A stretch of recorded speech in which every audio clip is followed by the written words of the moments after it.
Hello friends, welcome everyone. तो आज की वीडियो में हम कवर करेंगे जनरल साइंस का फिजिक्स पार्ट और इसमें भी कवर करेंगे लाइट चैप्टर और ये हमारा सेट 2 होगा। इससे पहले हमने ऑलरेडी सेट 1 कवर किया हुआ है। So let's start. पहला क्वेश्चन है the nature of a image formed by a plane mirror is. Plane mirror के द्वारा अगर इमेज फॉर्मेशन होगा तो उसका नेचर कैसा होगा? ऑप्शंस है real and inverted, virtual and inverted, real and erect, virtual and erect. So let's see the answer. Answer है वर्चुअल एंड इरेक्ट। देखो, अगर आप प्लेन मिरर के सामने खड़े हो जाओ तो क्या वहां पे कोई एक्चुअल रेज ऑफ लाइट आ रहे हैं? क्या वहां पे कोई एक्चुअल रेज ऑफ लाइट आके एक दूसरे से कट कर रहे हैं? बिल्कुल नहीं। जैसा कि सिनेमा हॉल में होता है, एक्चुअल रेज ऑफ लाइट आके कट करते हैं तो इमेज का फॉर्मेशन होता है, बट प्लेन मिरर में ऐसा कुछ नहीं होता है, तो इसीलिए इसका नेचर हो जाएगा वर्चुअल। दूसरा है इरेक्ट। इरेक्ट मतलब सीधा। अगर आप प्लेन मिरर में देख रहे हो तो आपका सर ऊपर की ओर है तो इमेज में भी सर ऊपर की ओर होगा, और अगर आपका पैर नीचे की ओर है तो इमेज में भी पैर आपका कहाँ होगा? नीचे की ओर होगा, तो इरेक्ट हो गया। तो वर्चुअल एंड इरेक्ट ये आपका नेचर हो गया प्लेन मिरर का। ठीक है। इन्वर्टेड मतलब होता है उल्टा। ठीक है, उल्टा मतलब समझिए आप, अगर आपका सर ऊपर है तो इमेज में आपका सर नीचे दिखेगा, ऐसा टाइप का। ठीक है, चलते हैं क्वेश्चन नंबर 2 में। क्वेश्चन नंबर 2 कह रहा है if the size of image formed is equal to the size of object. देखो, जो इमेज का साइज है वो ऑब्जेक्ट के साइज की इक्वल हो रहा है यहाँ पे, तो वो कौन सा मिरर होगा? ठीक है, कहने का मतलब कि अगर आप मिरर के सामने खड़े हो तो आपका अगर ऑब्जेक्ट का साइज 5 सेंटीमीटर है तो इमेज का साइज भी कितना है? 5 सेंटीमीटर। तो ये कौन सा मिरर होगा? देखो, कनकेव मिरर। कनकेव मिरर में छोटा भी बनता है साइज इमेज का, बड़ा भी होता है और इक्वल भी होता है। कन्वेक्स में हमेशा छोटा बनता है, छोटा इमेज ऑब्जेक्ट की अगर कंपैरिजन बात करें तो। ठीक है, प्लेन मिरर में हमेशा क्या होता है? इक्वल बनता है। मतलब अगर आप प्लेन मिरर के सामने खड़े हो जाओ तो अगर आप 5 फीट के हो तो आपका इमेज भी 5 फीट का ही बनेगा। तो साइज क्या है? वो ऑब्जेक्ट और इमेज का इक्वल हो गया हमेशा। इसीलिए हम आंसर में क्या लिखेंगे? प्लेन मिरर में हमेशा होता है। ठीक है, चलते हैं क्वेश्चन नंबर 3 में।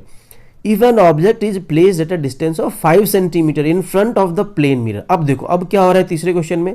आप प्लेन मिरर के सामने खड़े हो गए, बट मिरर से आप कितनी दूरी पे खड़े हो? 5 सेंटीमीटर की दूरी पे खड़े हो। ठीक है, तो पूछ रहा है then total distance between object and image. तो ऑब्जेक्ट और इमेज के बीच में कितना डिस्टेंस है? ठीक है, देखो यहाँ पे मिरर और ऑब्जेक्ट के बीच में 5 सेंटीमीटर की डिस्टेंस है यहाँ पे। ठीक है, और प्लेन मिरर में बेसिकली ऐसा होता है कि जो ऑब्जेक्ट का डिस्टेंस होता है वो इमेज के डिस्टेंस के इक्वल होता है। कहने का मतलब अगर आप 5 सेंटीमीटर पे खड़े हो मिरर से, ठीक है, मिरर के आगे 5 सेंटीमीटर पे खड़े हो तो मिरर के पीछे आपका जो इमेज बनेगा वो भी 5 सेंटीमीटर पे ही बनेगा। ठीक है, तो distance between mirror and object 5 centimetre हो गया। Distance between mirror and image भी कितना हो गया? 5 सेंटीमीटर हो गया पीछे की ओर। तो अब अगर हमें ऑब्जेक्ट और इमेज के बीच का दूरी बताना है तो 5 + 5 विल बी 10। तो आंसर हो जाएगा सी, 10 सेंटीमीटर। Got it. चलो चलते हैं क्वेश्चन नंबर 4 पे। The mirror used in kaleidoscopes is. Kaleidoscopes में कौन सा मिरर यूज होता है? तो इसमें बेसिकली आपका आंसर हो जाएगा ए, प्लेन मिरर। ये इस टाइप के क्वेश्चंस पूछे जाते हैं तो ये आप ध्यान रखना। ठीक है, चलते हैं क्वेश्चन नंबर 5 में। The focal length of a plane mirror is at. जो प्लेन मिरर होता है उसका फोकल लेंथ कहाँ पे होता है? फोकल लेंथ मैं आपको आगे बताऊंगा। ठीक है, तो अभी के लिए आप देख लो कि जो प्लेन मिरर का फोकल लेंथ होता है वो होता है ए, इन्फिनिटी पे। ठीक है, फोकल लेंथ प्लेन मिरर का कहाँ होता है? इन्फिनिटी पे, इसको याद रखना है। चलते हैं क्वेश्चन नंबर 6 में। Which phenomena is applicable on ambulance van where ambulance is written as. इस प्रकार से एम्बुलेंस। ठीक है, देखो आप अगर आपने गौर किया होगा तो एम्बुलेंस पे एम्बुलेंस सीधे तरीके से नहीं लिखा रहता है, वो बेसिकली इस तरीके से लिखा रहता है। ये जो लास्ट में मैंने लिखा है एम्बुलेंस, इस तरीके से लिखा रहता है। तो ये किस फेनोमेना के कारण होता है और क्यों होता है? तो ए है reflection, refraction, lateral inversion, scattering. तो आंसर हमारा हो जाएगा लैटरल इन्वर्जन। देखो, एम्बुलेंस पे एम्बुलेंस इस प्रकार से क्यों लिखा रहता है? पहले तो ये इस फेनोमेना से लिखा रहता है, उस फेनोमेना का नाम क्या है? Lateral inversion.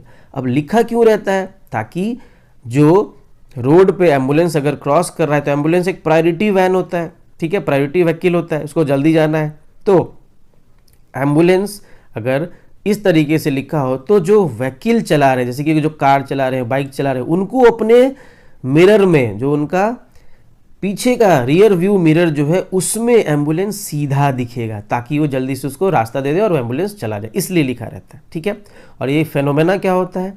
Lateral inversion. आपने देखा होगा, अगर आप मिरर में सपोज देख रहे हो, ठीक है, और अगर आप अपना राइट हैंड उठाओ तो आपको लगेगा कि मैं अपना लेफ्ट हैंड उठा रहा हूँ, और अगर आप अपना लेफ्ट हैंड उठाओ आपको ऐसा लगेगा मैं राइट हैंड उठा रहा हूँ। तो ये किसके कारण होता है? Due to lateral inversion.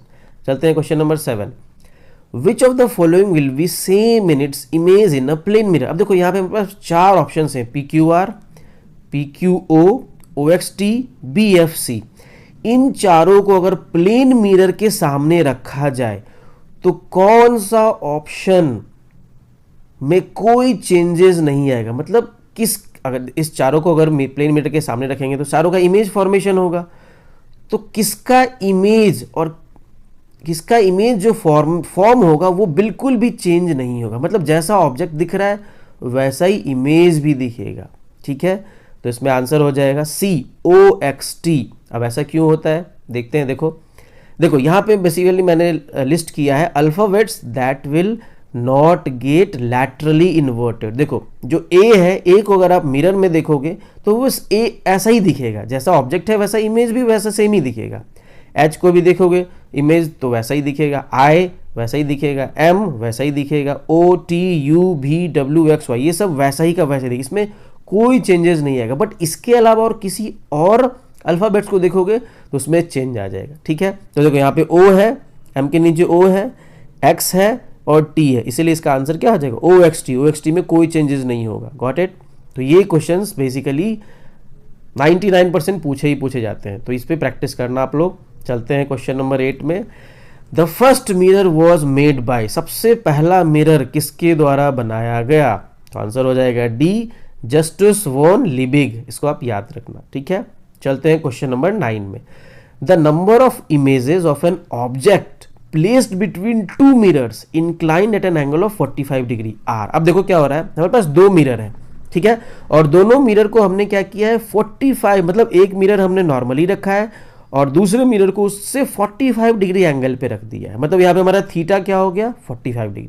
ठीक है, अब बोल रहा है कि उस 2 मिरर जो कि 45 डिग्री पे इंक्लाइंड है एक दूसरे से, उसके बीच में हमने एक ऑब्जेक्ट रख दिया, तो कितना नंबर ऑफ इमेज बनेगा? मतलब हमसे n पूछा जा रहा है, नंबर ऑफ इमेज। ठीक है, तो इसका एक फॉर्मूला होता है और ये क्वेश्चन पूछे ही जाते हैं 100%। ठीक है, तो फॉर्मूला आप देख लो।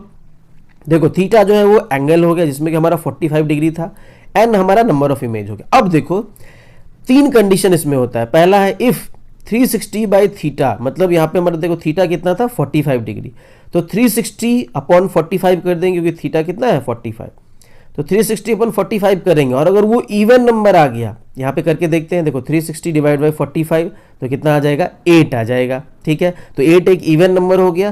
तो नंबर ऑफ इमेज यहाँ पे आगे देखो n इज इक्वल टू क्या हो जाएगा 360 अपॉन थीटा -1, तो उसमें से हम 1 माइनस कर देंगे, वही हमारा नंबर ऑफ इमेज हो जाएगा। ठीक है, अब देखो दूसरा ऑप्शन क्या है, if 360 upon theta is equal to odd number, अगर वो ऑड आ गया 360 अपॉन थीटा अगर हम करेंगे और वो ऑड आ गया, और एक और कंडीशन है कि ऑब्जेक्ट जो है वो सिमेट्रिकल है, तब फॉर्मूला सेम ही होगा, n is equal to 360 upon theta -1। लेकिन अगर वो ऑड आया और ऑब्जेक्ट असिमेट्रिकल है तो हम -1 नहीं करेंगे, तो हमारा आंसर क्या हो जाएगा 360 अपॉन थीटा, वही आंसर हो जाएगा। ठीक है, तो ये 3 फॉर्मूला आप याद रखो। तो इस केस में देखो क्या है, थीटा 45 है, ये देखो थीटा 45, तो 360 अपॉन 45 कितना आ गया 8, तो 8 इवन नंबर है, मतलब पहला फॉर्मूला लागू होगा। ठीक है, और 8 -1 देखो n is equal to finally क्या हो जाएगा 360 अपॉन थीटा, मतलब 8 -1 जो कि 7, तो हमारा आंसर कितना हो जाएगा B 7। Got it? चलो नेक्स्ट क्वेश्चन पे चलते हैं। हाँ ये देखो, the total number of image form by 2 mirror, कितना इमेज फॉर्म होगा? 2 मिरर इंक्लाइंड है 120 डिग्री पे, मतलब थीटा कितना हो गया 120 डिग्री, लेकिन असिमेट्रिकल है, असिमेट्रिकल। चलो तो फॉर्मूला देखते हैं, थीटा था 120, ओके, तो 360 बाई 120 कर देंगे, कितना आ जाएगा 3 आ जाएगा, तो 3 ऑड है, ऑड नंबर है बिल्कुल, तो देखो 2 और 3 दोनों में कंडीशन में जा रहा है, बट वो असिमेट्रिकल था तो कंडीशन 3 में चला जाएगा, तो आंसर क्या हो जाएगा n is equal to 360 by theta, मतलब -1 यहाँ नहीं करेंगे, 360 बाई 120 मतलब 3, तो हमारा आंसर क्या हो जाएगा C 3। Got it? चलो question number 11th, a concave mirror is a, देखो जो कनकेव मिरर होता है वो किस टाइप का मिरर होता है। तो पहले तो मैं आपको बता दूं, जो कनकेव मिरर होता है वो बेसिकली एक स्फेरिकल मिरर होता है, एक बड़ा सा स्फीयर होता है, उसमें से हम क्या करते हैं, एक छोटे से पोर्शन को कट आउट कर लेते हैं और उसी में हम रिफ्लेक्शन करवाते हैं, ठीक है। तो कनकेव मिरर बेसिकली क्या हुआ, वैसा मिरर जिसका रिफ्लेक्टिंग सरफेस अंदर की ओर धंसा हुआ है उसको हम कनकेव मिरर बोलेंगे, ठीक है। और कन्वेक्स मिरर क्या होगा, जिसका रिफ्लेक्टिंग सरफेस बाहर की ओर निकला हुआ है उसको हम कन्वेक्स मिरर बोलेंगे, ठीक है। तो कनकेव मिरर किस टाइप का मिरर होता है, converging, diverging, both converging and diverging, none of the above. तो देखो कन्वर्जिंग मतलब क्या हुआ कि बहुत जगह से लाइट रेज आ रहे हैं और उसको कन्वर्ज करके एक प्लेस पे रख दिया, उसको कन्वर्जिंग बोलेंगे। डाइवर्जिंग मतलब बहुत तरह से लाइट आ रहे हैं और वो इधर उधर डाइवर्ज हो गया, तो कनकेव मिरर बेसिकली ए होगा, कन्वर्जिंग मिरर, याद रखना है। और कन्वेक्स मिरर होता है डाइवर्जिंग मिरर, गॉट इट। चलो क्वेश्चन नंबर 12, हाँ ये एग्जांपल बेस्ट है, देखो the inner shining surface of a spoon is an example of, आपने चम्मच देखा होगा, तो चम्मच के जिस पार्ट से हम लोग खाना खाते हैं क्या उसका सरफेस नीचे की ओर धंसा रहता है, बिल्कुल रहता है, ठीक है। तो वो किसका एग्जाम्पल हो गया, तो वो एग्जाम्पल हो गया, अगर हम उस धंसे हुए सरफेस को रिफ्लेक्टिंग सरफेस मानते हैं तो वो हो गया कनकेव मिरर ए, ठीक है। और जो पीछे वाला सरफेस होगा उसी चम्मच का वो हो जाएगा कन्वेक्स, क्योंकि वो बाहर की ओर निकला हुआ है, गॉट इट। चलो question number 13, the portion of the mirror from which the reflection of light actually takes place is called. देखो अभी मैंने आपको बताया कि जो मिरर होता है कनकेव या कन्वेक्स मिरर वो बड़े से एक स्फीयर का पार्ट होता है, तो वो जो पार्ट है जहां से actual reflection of light take place हो रहा है उस पार्ट को क्या बोलते हैं। ए में है पोल, बी में रेडियस ऑफ कर्वेचर, सी में फोकल लेंथ, डी में अपर्चर। चलो तो ये हम कुछ टर्म्स देख लेते हैं। ये देखो, ये आप देख रहे हो, ये जो पूरा सा सर्कल है ये एक पूरा का पूरा स्फीयर है, ठीक है। और इसी स्फीयर से हमने देखो एम डैश पार्ट को कट कर लिया, तो ये हमारा कनकेव मिरर होगा। अब कनकेव क्यों हो गया, देखो ये जो आप बाहर सर्कल के बाहर के साइड देख रहे हो एम डैश पे, वो डैश डैश डैश डैश से लिखा है, वो बेसिकली पॉलिश्ड सरफेस है, उससे कोई रिफ्लेक्शन नहीं हो रहा है। तो रिफ्लेक्शन कहां से हो रहा है, कनकेव मिरर, ये जो डैश देख रहे हो अंदर वाले सरफेस से हो रहा है, और ये अंदर वाला सरफेस जो है ये देखो बेसिकली अंदर की ओर धंसा हुआ है, ये कनकेव मिरर हो गया, ठीक है। अब देखो, अब बेसिकली इसका सेंटर भी होगा, सी है सेंटर, तो इसको हम बोलते हैं सेंटर ऑफ कर्वेचर। और एक एक्स वाई जो कि डायमीटर के जैसा ही दिख रहा है मुझे, एक्स वाई लाइन जो कि सर्कल के डायमीटर को क्रॉस करते हुए जा रहा है, इसको बोलते हैं प्रिंसिपल एक्सिस, ठीक है। और जहां पे वो प्रिंसिपल एक्सिस मिरर को कट करेगा उसको बोलेंगे पोल, ठीक है। अब सेंटर से पोल की जो दूरी होती है सबसे नीचे देखो, उसको बोलते हैं आर, रेडियस ऑफ कर्वेचर, ठीक है। और ये जो आप एम डैश देख रहे हो, अगर हम एम से एक लाइन खींचे और एम डैश पे आके मिल जाए, इसको बोलते हैं अपर्चर। तो जो एक्चुअल रिफ्लेक्शन होता है वो इतना ही दूर में होता है, एम डैश, तो दिस इज आवर अपर्चर, ठीक है। तो क्वेश्चन में आपका यही पूछा गया था।